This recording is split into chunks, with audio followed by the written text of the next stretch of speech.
Hello students, हम लोग आज पृथ्वी की आंतरिक संरचना पढ़ेंगे। Inside our earth. इस इनसाइड आवर अर्थ के टॉपिक में आपके साथ जो डिस्कशन करना है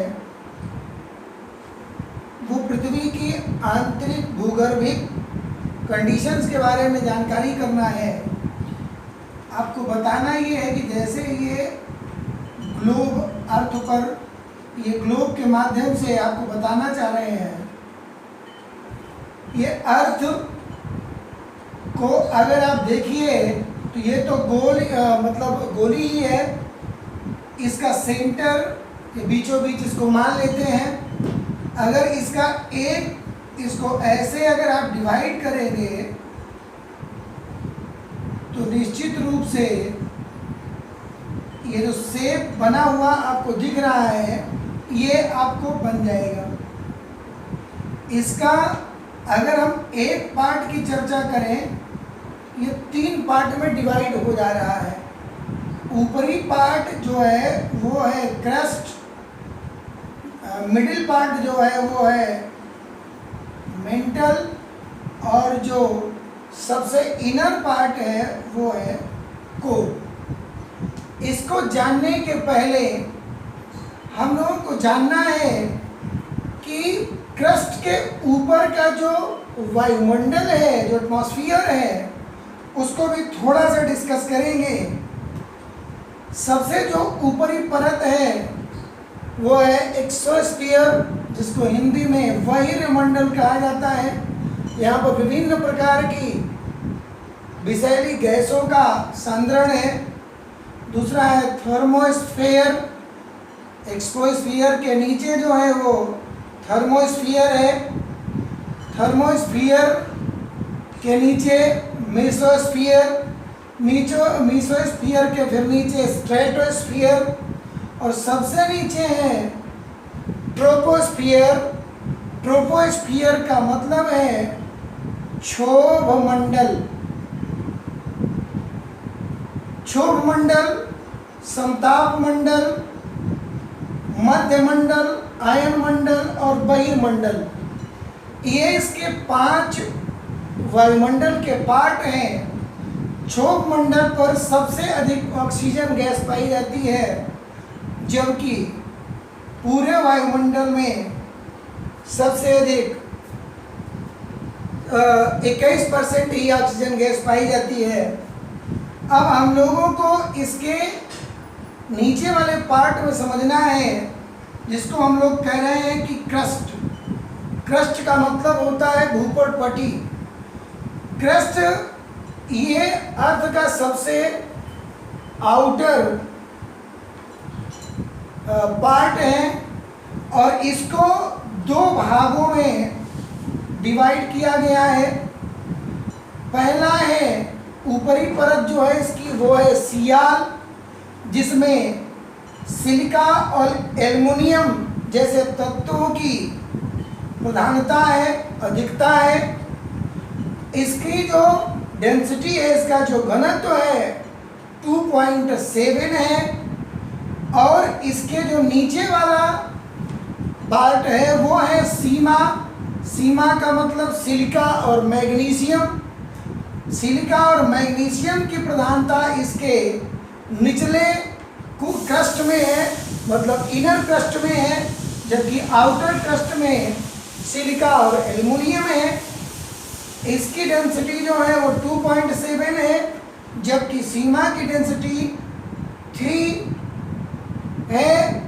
अब इन दोनों को जो लाइन अलग करती है उसको कहते हैं कोनरोड डिसकंटिन्यूटी, कोनरोड असंबद्धता। इसकी क्रस्ट की जो गहराई है वो 50 किलोमीटर है। 8 से लेकर के 50 किलोमीटर इसकी गहराई है पृथ्वी के अंदर। और जो कोर और मेंटल को डिवाइड करते हैं, अलग करती है, वो है मोरविक डिसकंटिन्यूटी, मोरविक असंबद्धता। अब इसके जो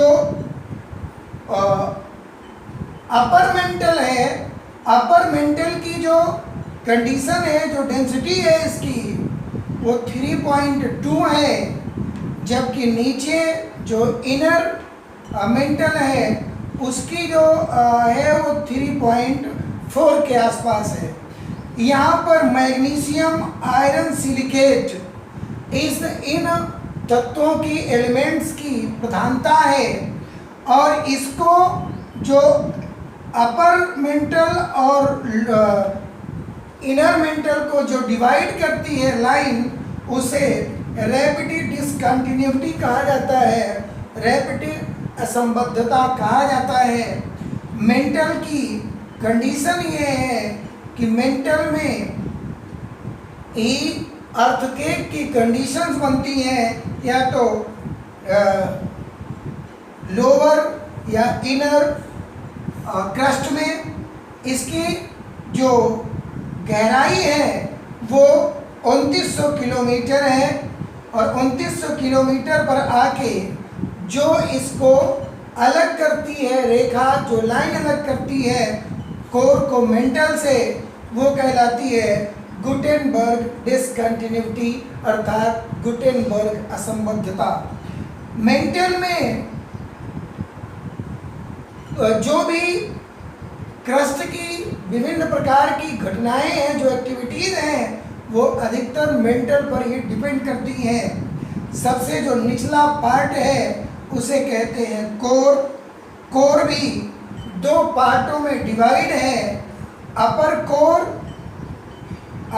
कोर और इनर कोर। अब कंडीशन ये है कि इस कोर का में जो घनत्व, जो डेंसिटी है, वो 10 से 12 के आसपास है। इसका जो टेम्परेचर है कोर का 3000 से लेकर के 6000 के डिग्री के आसपास है, अर्थात टोटल लिक्विड है। इसको इनर और अपर कोर को जो डिवाइड करती है लाइन, वो है लेहमैन डिसकंटिन्यूटी। और इस कोर में जिन तत्वों की प्रधानता है वो निकिल और फेरस, इसी कारण से इस पूरे पार्ट को निफे कहा जाता है। ये अर्थ का सबसे इनर पार्ट है। ये 6371 किलोमीटर तक की इस पृथ्वी के आंतरिक कंडीशन की चर्चा हम लोग कर रहे हैं। अब यहाँ पर जो लिक्विड फॉर्म में एलिमेंट्स हैं उन्हें ही हम लोग मैग्मा कहते हैं। मैग्मा पृथ्वी का अपर पार्ट तो ठंडा हो गया है, वो स्टोन हो गया है, रिजिड हो गया है, लेकिन इसका इनर पार्ट आज भी लिक्विड की तरह है, जिसे हम लोग मैग्मा कहते हैं। और मैग्मा लगातार ऊपर निकलने का, बाहर निकलने का प्रयास करता है, क्योंकि इसमें विभिन्न प्रकार की गैसें पाई जाती हैं जो लगातार बाहर निकलने का प्रयास करती हैं, जिसके परिणाम स्वरूप जब ये बाहर निकलते हैं, मैग्मा जब बाहर निकलता है, तो इनके निकलने की जो एक्टिविटी है, जो सिस्टम है, उसे ही हम लोग वोल्केनो कहते हैं, अर्थात ज्वालामुखी कहते हैं। इन्हीं ज्वालामुखियों के जो एलिमेंट्स निकलते हैं, जो तत्व निकलते हैं, उनसे विभिन्न प्रकार, उसमें चट्टानों का निर्माण होता है, रॉक्स का निर्माण होता है। अब हम चर्चा करेंगे type of rock. Type of rock की कंडीशन ये है, जैसे पहले ही बताया मैं आपको, मैग्मा के द्वारा जो लावा ऊपरी परत पर आता है और उसके ठंडा होने पर जिस चट्टान का निर्माण होता है, उसे इग्नियस या हिंदी में आग्नेय चट्टान कहते हैं। आग्नेय चट्टान रवेदार होती है, कठोर होती है, प्राइमरी रॉक होती है। इसमें जीवाश्म नहीं पाए जाते हैं। इसमें विभिन्न प्रकार की क्षरण जैसी कोई कंडीशन का प्रभाव नहीं पड़ता है। ये चट्टानें जीवाश्म रहित होती है। इन चट्टानों पर जल का, वायु के क्षरण का बहुत ज़्यादा, कंजर्वेशन का बहुत ज़्यादा प्रभाव नहीं पड़ता है। और इसकी जो चट्टानों की क्वालिटी है वो है ग्रेनाइट, बेसाल्ट और ग्रेवो। इसके अतिरिक्त अन्य नामों की भी चट्टानें होती है जिसको हाई लेवल पर जब क्लासेस पढ़ाई जाती हैं तो इन सब चीज़ों की चर्चा होती है। दूसरी है सेडिमेंट्री रॉक्स। सेडिमेंट्री रॉक्स का मतलब है अवसादी चट्टानें। अवसादी चट्टानें का मतलब इनका निर्माण अवसादों से हुआ है, और अवसादों से होने के कारण जो अवसादों से निर्माण हुआ है, इसीलिए ये चट्टानों में पेट्रोलियम, कोयला और विभिन्न प्रकार के खनिज जो अपने लिए उपयोगी हैं, गैसें, वो सब इन्हीं चट्टानों में मिलती हैं। इनकी जो मुख्य चट्टानें हैं वो बलुआ पत्थर है, चूना पत्थर है। अर्थात हम ये कह सकते हैं कि जो पेट्रोलियम, जो सीएनजी गैस, जो कोयला हमें मिलता है वो सेडिमेंट्री रॉक्स अर्थात अवसादी चट्टानों के उदाहरण हैं। तीसरा है मेटामॉर्फिक रॉक। मेटामॉर्फिक का मतलब है रूपांतरित चट्टान या कायांतरित चट्टान। सेडिमेंट्री और इग्नियस के रूपांतरण से जिस चट्टान का निर्माण होता है, जिसका क्रिएशन होता है, वो कहलाता है मेटामॉर्फिक रॉक। इसके जो एग्जाम्पल हैं वो नीस है, सिस्ट है, प्लेट है, संगमरमर है। इन इग्नियस और सेडिमेंट्री चट्टानों के कायांतरण से, उसके फार्म के, उसके क्रिएशन से इन चट्टानों का निर्माण होता है। इस तरह से हम पृथ्वी के आंतरिक स्थिति को जानने के बाद चट्टानों की स्थिति हम लोग समझे हैं। रॉक का साइकिल जो है, रॉक का साइकिल का मतलब सीधे है कि आग्नेय चट्टान को भी रूपांतरित करके मेटामॉर्फिक रॉक बनाया जाता है। सेडिमेंट्री रॉक को रूपांतरित करके, कायांतरण करके उसका मेटामॉर्फिक रॉक बनाई जाती है। और इन चट्टानों का उपयोग हम विभिन्न प्रकार के इंडस्ट्री में, अपनी बिल्डिंग्स में और विभिन्न प्रकार के मोन्यूमेंट्स में, टेम्पल्स में इसका प्रयोग करते हैं। जिसके ये सारा जो चट्टानों का 3 पार्ट हैं, इसको हमने डिस्कस कर दिया है। पृथ्वी की आंतरिक स्थिति हमने बता दिया है आपको।